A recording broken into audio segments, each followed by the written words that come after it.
നിങ്ങൾക്കറിയാമോ എന്താണ് പസാര ലൈസൻസ്, അതിൻ്റെ ആവശ്യകത?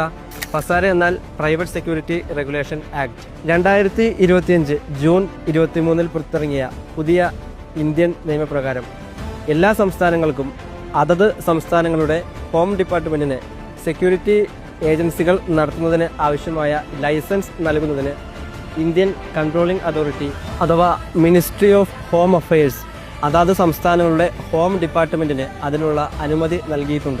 പസാര ലൈസൻസ് ഇല്ലാതെ നടത്തപ്പെടുന്ന സെക്യൂരിറ്റി സർവീസ് സ്ഥാപനങ്ങൾ, അതുപോലെ തന്നെ അത്തരം സ്ഥാപനങ്ങളെ ഹയർ ചെയ്യുന്നതും അത് ഇല്ലീഗലാണ്. നിങ്ങളുടെ സ്ഥാപനത്തിലേക്ക് പസാര ലൈസൻസ് ഉള്ള കേരളത്തിലും തമിഴ്നാട്ടിലും ഓപ്പറേറ്റ് ചെയ്യുന്നതിന് ആവശ്യമായ എല്ലാവിധ സർക്കാർ അനുമതിയോടുകൂടി വർക്ക് ചെയ്യുന്ന സെക്യൂരിറ്റി സർവീസ് സ്ഥാപനമാണ് നിങ്ങൾ നോക്കുന്നതെങ്കിൽ തീർച്ചയായും സ്മാർട്ട് സെക്യൂരിറ്റി സർവീസുമായി ബന്ധപ്പെടുക.